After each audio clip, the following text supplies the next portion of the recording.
हा व्हिडिओ हा डबिंग केलेला आहे. यामध्ये कुठलाही शासकीय व्यवहाराचा काही संबंध नाही आहे.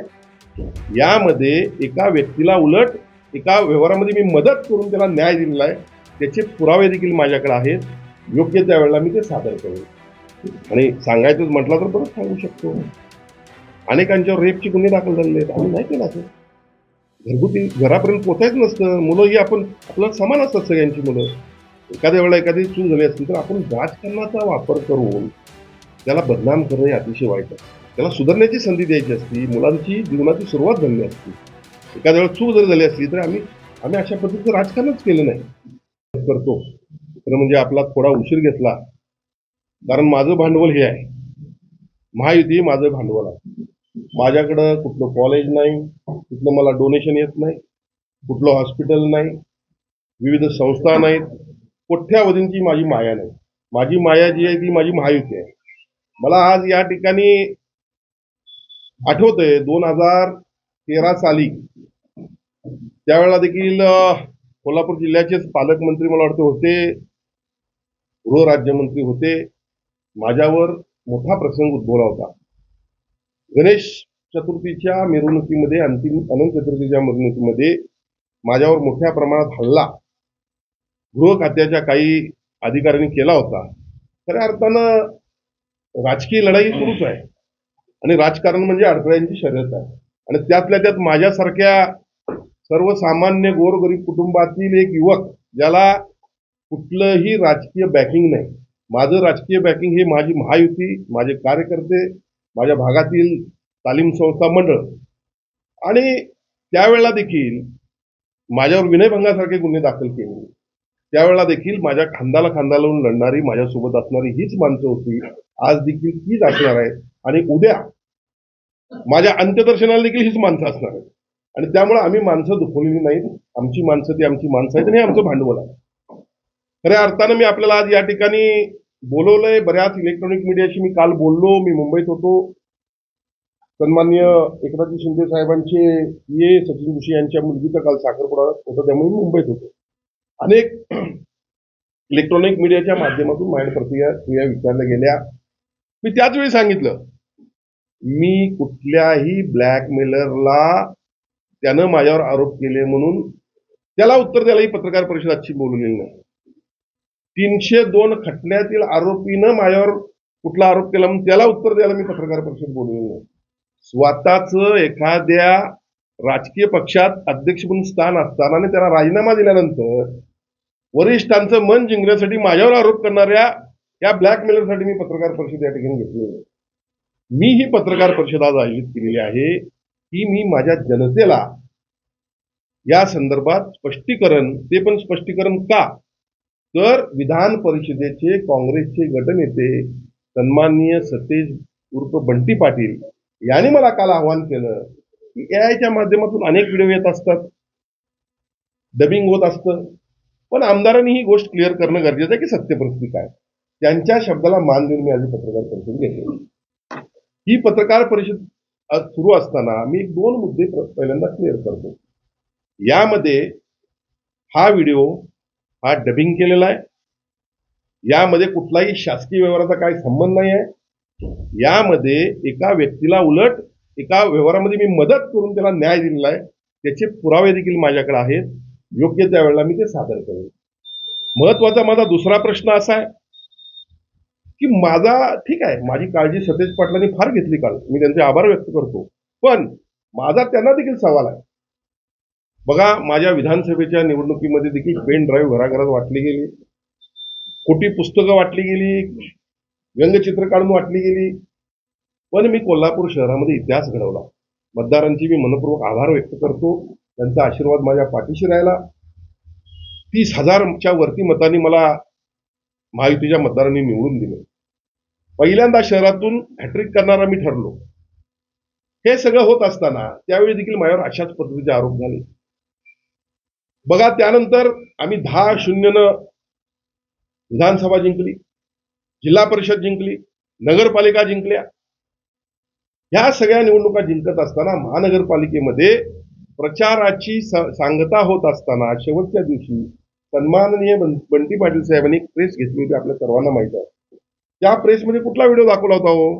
हाच व्हिडिओ दाखवला होता असं मला वाटतं. आपण देखील ते मान्य करावं. म्हणून माझा त्यांना प्रश्न आहे, सन्माननीय बंटी पाटील साहेब, मी आपल्याकडे आदरानं पाहतो, आपण ज्येष्ठ नेते आहात. आपल्याला हा व्हिडिओ आपण त्यावेळी प्रसारित करून 8 जानेवारी 2026 रोजी या संदर्भात मी सन्माननीय मुख्यमंत्री उपमुख्यमंत्र्यांना मेल केलेला आहे आणि याच्या चौकशीची मागणी केली. अशी पत्रकार परिषद घेतली होती का? घेतली असेल तर त्याचा आपण खुलासा करावा.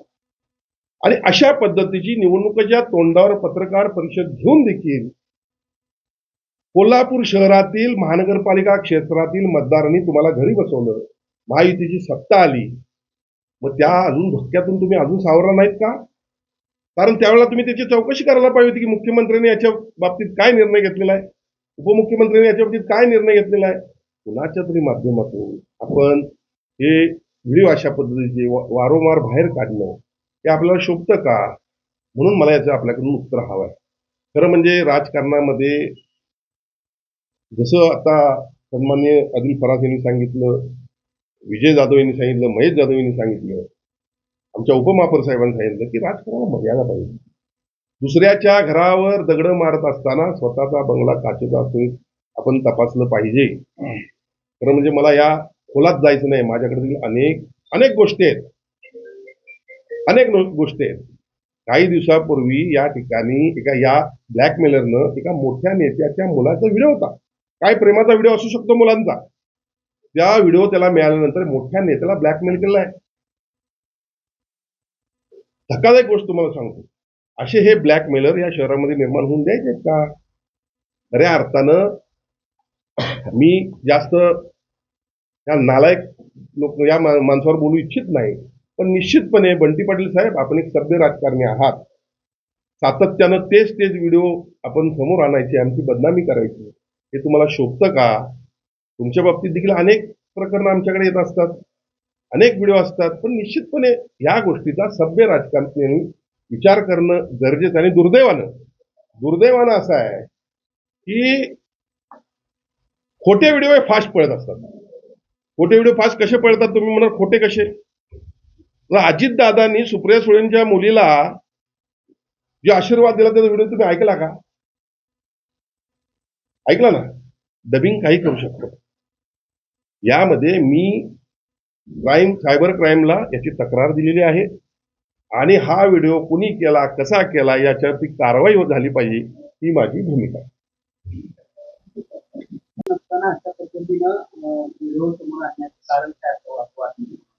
आता काय लोकच विसरायला येत ना त्यांना, आणि त्यांना लोकांची आठवण यायला पाहिजे. ते काहीतरी आहे तिथं कोल्हापूरची आठवण यायला पाहिजे, कारण तोच व्हिडिओ त्यानेच काढला होता. तुम्हाला माहिती आहे ना, म्हणजे तुम्ही सगळे मी काय बोलतो आहेच नाही सर. आपण सर्व 10 जानेवारीला कोल्हापूर महापालिकेची निवडणूक झाली, बरोबर आहे की नाही? 8 तारखेला त्यांनी हा व्हिडिओ काढला होता का नाही? 16 तारखेला निवडणूक झाली, 16 जानेवारी निवडणूक झाली. 14 तारखेला प्रचाराच्या सांगतेच्या दिवशी मला आठवते, त्या दिवशी त्यांनी हा व्हिडिओ सकाळी काढला होता ना. मग त्यांनी चौकशीची मागणी केली होती ना. मग चौकशीची मागणी केली असताना त्याचं काय झालं हे विचार करायला पाहिजे ना. पुन्हा अशा पद्धतीचं आपल्या हस्तकांच्याद्वारे व्हिडिओ काढणं कितपत योग्य आहे? व्हिडिओ काय आहे आणि 40 लाखांवर नेमकं काय प्रकार आहे? मी आता आपल्याला काय सांगितलं आहे की अजितदादा पवार आता जिवंत आहेत का? आहेत. पण त्यांच्या सुळेताईंच्या मुलगीला आशीर्वाद द्यायला कोण होतं? अजितदादांचा आवाज आपण ऐकला नाही? सुनेत्रा वहिनी निवडणुकीला उभारल्या, अजितदादांच्या आवाजात त्यांनी लोकांना आवाहन केलं का नाही? आवाजात फरक वाटला आपल्याला? नाही. हे सगळं AI डेव्हलप झालेलं असतं, डबिंगचे प्रकार आहेत. बघा, माझ्या राजकीय जीवनामध्ये मी कुणालाही कधीही चुकीच्या पद्धतीने वागलो नाही, कुणालाही ब्लॅकमेलिंग केलं नाही. माझ्यावर जे आरोप झालेत, मी या ठिकाणी विश्वासानं सांगतो आपल्याला, माझ्या राजकीय जीवनामध्ये अडथळा प्राप्त व्हावा यासाठी केलेले आरोप आहेत. आणि याचा आपण सर्वजण याचा आय विटनेस आहात. आणि तुमचं मला सहकार्य आहे म्हणून तर मी इथपर्यंत आलेलो आहे. तुम्ही मला आठवतंय 2007ला मला पहिल्यांदा पश्चिम महाराष्ट्र प्रमुख विद्यार्थ्यांचं काम मिळालं, तेव्हापासून मी काम करतोय. कुणासाठी काम केलं? मी रस्त्यावर उतरलो, फेरीवाल्यासाठी उतरलो, रिक्षावाल्यासाठी उतरलो, पाणीपट्टी वाढायला नाही पाहिजे म्हणून उतरलो, घरफळा वाढला नाही पाहिजे म्हणून उतरलो. मी आमदार असताना सातत्यानं 5 वर्ष रस्त्यावर होतो, पुढचे 5 वर्ष रस्त्यावर होतो. ठीक आहे, पराभव हा स्वीकारला, पण पराभवानं थांबलो देखील नाही. परत 5 वर्ष काम केलं. परत मला लोकांनी 30,000 मतांनी निवडून दिलं. असं असताना अशा पद्धतीची बदनामी करणं हे कितपत योग्य आहे? आणि म्हणून हे सगळं षडयंत्र जे आहे, बघा, जनता, मतदार, सुज्ञ हे सगळं कळत असतं. लोकांच्यातून अनेक प्रतिक्रिया आहेत, आपल्याला देखील मिळत असतील. आणि हे सगळं कुठेतरी थांबलं पाहिजे अशी माझी अपेक्षा. आणि परत या गोष्टीला मी त्यांनी काही आरोप करून देतो, याला उत्तर देणार नाही. खरं म्हणजे मी त्यांनी आव्हान केलं म्हणून उत्तर द्यायला जाणार. मी स्वतः याला कुठलंही उत्तर देणार नाही. जे काही कायदेशीर प्रक्रिया आहेत ते आम्ही पूर्ण करणार आहोत.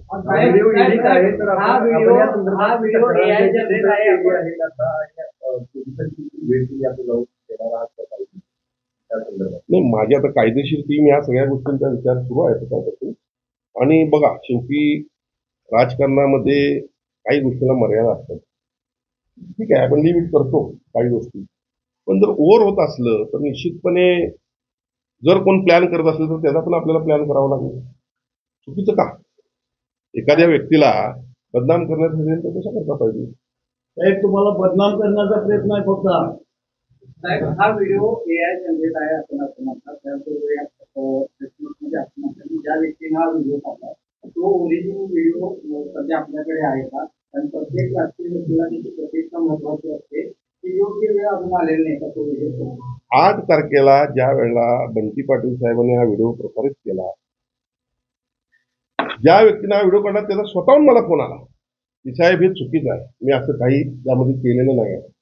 आणि त्या संदर्भात त्यानं मला लेखी दिलेलं, लेखी माहिती आहे, कळालं का? आणि त्यामुळं आता बघा, आपल्या माध्यमातून बंटी पाटलांनी मला भूमिका स्पष्ट करायला सांगितली, त्यामुळे मी स्पष्ट त्या ठिकाणी भूमिका माझी केलेली आहे. ज्या काही कायदेशीर गोष्टी असतील त्या ठिकाणी मला तुम्ही त्या सगळ्या वापरणार आहे.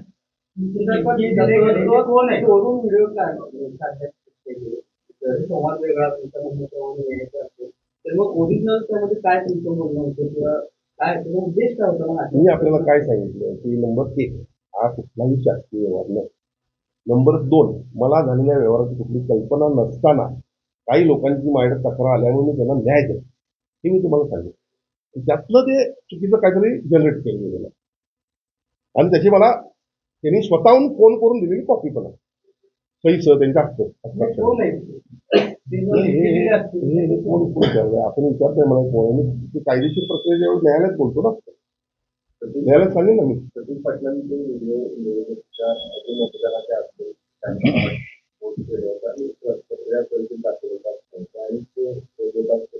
मात्र त्यांनी तो संपूर्ण व्हिडिओ पोस्ट केला नाही आणि हा व्हिडिओ पुन्हा आता माझा या पत्रकार परिषदेचा उद्देश काय आहे की मर्यादा केली पाहिजे राजकारणामध्ये, मर्यादा केली पाहिजे. आता कुठल्याही निवडणुकीमध्ये तुमचं काय चालत नाही, मग लोकांच्या मध्ये तुमची चर्चा राहावी म्हणून अशा पद्धतीचं काम करावं का? करू नये, ही माझी हीच भूमिका. घरापर्यंत कुणाच्या जाऊ नये, घरापर्यंत जाऊ नये कुणाच्या. आपल्याला राजकारणामध्ये सभ्यता ठेवून मर्यादेनं राजकारण केलं पाहिजे. मी तुम्हाला तेच सांगितलं ना, अनेक गोष्टी मला काढता येतील, मला त्यांची व्यवसायांचे सगळं काढता येईल, मला थेट पाईपलाईन काढता येईल, मला 220 कोटी IRBचा प्रोजेक्ट काढता येईल. म्हणजे कोल्हापूर जिल्ह्यातील लोकांचं पूर्ण विरोध असताना जखमीवर मीठ सोडत त्यांनी टोलची पावती फाडून काढता येईल. आणि ह्यामध्ये किती लोकांनी काय आरोप केले आहेत, काँग्रेसच्या आमदारांनी त्यांच्यावर काय आरोप केलेले आहेत, तत्कालीन नगरसेवक काय, पण ह्या काय गोष्टी आहेत ह्यामध्ये जायचं का सातत्यानं एखाद्याची बदनामी करायची का? काय गरज नाही. आणि आम्ही ते सभ्यतेनं काम करणारी माणसं आहोत. व्हायरल केल्यानंतर त्यांच्याकडून खंडणीची मागणी झाली होती असं ऋतुगरांनी ते पत्रक दिलेलं आहे. बघा, मी तुम्हाला काय सांगितलं, म्हातारी मेल्याचं दुःख नसावं, काळ सोपावं, एक म्हण आहे. माझ्याकडे स्वतः एक व्यक्ती आली होती या संदर्भात की असा व्हिडिओ किंवा हे जे काय आहे ते संपून घ्या. मी म्हणलं जो कोणी आहे त्याला सांग तुला काय करायचं ते कर. मी स्वतः सांगितलं, कारण मला माझ्या मुलग्यावर विश्वास नाही, तो चुकीचं काय करणार नाही. मी त्याचं समर्थन केलं असं म्हटलेलं नाही, पण त्यानं जे काय केलं असेल ते कायदेशीर कृती केलं असेल. पण अशा पद्धतीनं जर कोण आम्हाला ब्लॅकमेल करत असेल तर आम्ही पण शिवसेना प्रमुखांच्या विचाराचेच आहोत, त्यांच्या मुशीतच घडलेलो आहोत. आणि म्हणून या कोल्हापुरात तरी किमान अशा पद्धतीचं ब्लॅकमेलिंग आता मी बोलायला गेलो तर ते पण भरपूर आहे, कारण मला फालतू ब्लॅकमेलरला उत्तर कुठलं द्यायचं नाही ना. ते आमची नंतर महानगरपालिकेची गट आमचं बघून गेली. जिल्ह्यामध्ये अनेक आमदार आहेत, त्याच्यामध्ये अनेक मंत्री देखील आहेत. पण राजेश क्षीरसागर यांना टार्गेट केलं जाते असं म्हणणं आहे. नेमकं काय? तुम्ही त्याचे आय विटनेस आहे. बघा, अनेक लोक मंत्री आहेत, अनेक लोक आमदार आहेत, मोठ्या संस्था आहेत, सगळ्यांचं मोठं आहे. माझं काहीच नाही ना. अजून एक 10-15 दिवसांनी एक आणखी व्हिडिओ व्हायरल करण्याचा त्यांनी इशारा दिला. 100 करा. विधानसभेत केला तुम्ही, महापालिकेत केला, आणि 100 करा. काय फरक पडतो? कायदेशीर आम्ही कारवाई करू. आता आम्ही पण काय बसणार आहे? काय पण करा.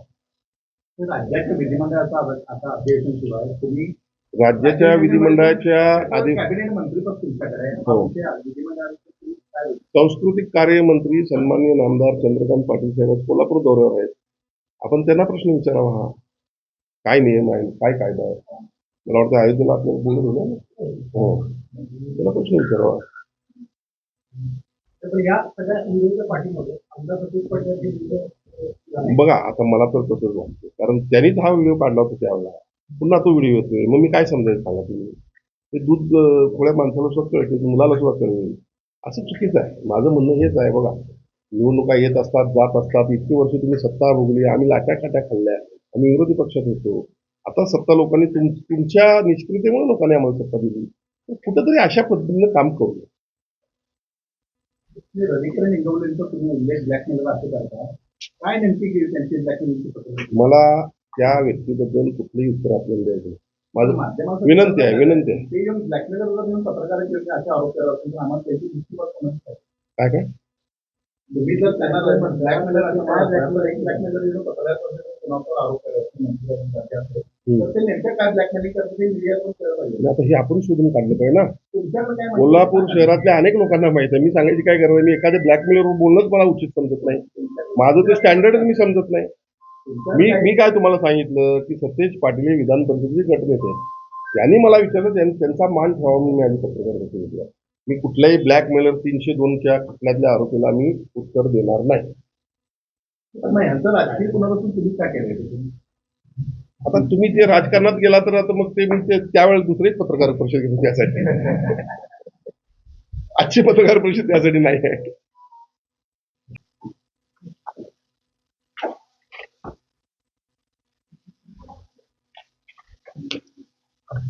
तुम्ही असा उल्लेख केला की सतीश पाटलांचे सुद्धा बरेच तुमच्याकडे व्हिडिओ आहेत आणि आमच्याकडे बऱ्याच तक्रारी असतात, तर ते काय आहे?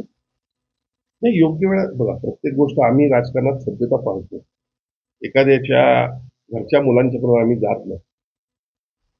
आणि सांगायचंच म्हटलं तर परत सांगू शकतो. अनेकांच्यावर रेपचे गुन्हे दाखल झालेले आहेत, आम्ही नाही केला तो. घरगुती घरापर्यंत पोचायचं नसतं. मुलं ही आपल्याला समान असतात सगळ्यांची मुलं. एखाद्या वेळेला एखादी चूक झाली असती तर आपण राजकारणाचा वापर करून त्याला बदनाम करणं हे अतिशय वाईट आहे. त्याला सुधारण्याची संधी द्यायची असती. मुलांची जीवनाची सुरुवात झाली असती. एखाद्या वेळेला चूक जर झाली असली तर आम्ही अशा पद्धतीचं राजकारणच केलं नाही. आणि त्यामुळं ज्या त्यावेळी योग्य वेळी जर त्यांच्याकडून जर अशीच भावनानं आमच्या विरोधात जर काम करणार ते असतील तर आमचं देखील पुढच्या काळात मग असंच वागणं राहील. कौटुंबिक वैयक्तिकपेक्षा सार्वजनिक व्यवहाराचे असे काय तुमच्याकडे आहे? हे बघा, हे मी आता जास्त बोलणं उचित नाही आहे. हे आपल्याला पण सगळ्यांना माहित आहे. टोलची पावती कुणी फाडल्या तर त्यात गेलं तर बरंच मला काढता येते. स्टेट पाईपलाईन आजची परिस्थिती काय आहे सगळ्यात नाही. मला यामध्ये राजकारणात सभ्यता ठेवूनच पुढे जायचं आहे. आम्हाला तर जबाबदारी आहे. आज मी देशाचे पंतप्रधान नरेंद्रभाई मोदी यांचं स्वप्न आहे देशाला महासत्ता बनवण्याचं. त्यासाठी राज्यामध्ये काम करतो. या राज्याची इकॉनॉमी 2047 साली $5 ट्रिलियन झाली पाहिजे यासाठी आम्ही प्रयत्न करतो. कोल्हापूर शहरासाठी विविध प्रकल्प आपण आणलेले आहेत. सर्किट बेंच तुम्ही आणला का? नाही आणला. कन्व्हेन्शन सेंटर मी आणलं. IT पार्क मी आणला. हद्दवाढीचा विषय आहे. आई अंबाबाई तीर्थक्षेत्र आहे. लवकर रंकाळ्यामध्ये आता फाउंटन बसेल. आज रंकाळ्याची परिस्थिती काय आणि पूर्वी काय होती. जवळपास 1200 बेडचं हॉस्पिटल आम्ही आणले. कोल्हापूर शहर आणि जिल्ह्याचा परिसराचा विकास केल्यानंतर या जिल्ह्यातील नागरिकांनी ठरले ना हद्दपार करायचं. लक्षात घ्या. 10 पैकी 10 सीट. बघा, श्रीमंत छत्रपती शाहू महाराजांचा विजय मी आजही म्हणतो आणि त्या निकालाविषयी म्हणलो होतो. हा त्यांच्या व्यक्तिमत्वाचा विजय आहे, काँग्रेसचा विजय नाही आहे. 10 पैकी 10 सीट आम्ही विधानसभेला आणल्या. जिल्हा परिषद आम्ही आणली. नगर परिषद आणल्या. आज महानगरपालिका देखील पहिल्यांदा महायुतीकडे आली आणि त्यामुळे तुमच्या पायाखालची वाळू घसरलेली आहे. पुढची येणारी गोकुळ देखील आम्ही जिंकणार आहोत. आणि म्हणून अशा पद्धतीचं बदनामीचं कथकारस्थान हे कितपत योग्य आहे? आपण सभ्य राजकारणी असताना आपली प्रतिमा बदलून घेऊ नये असा माझी त्यांना विनंती आहे का? चालतं. यामागे कोणी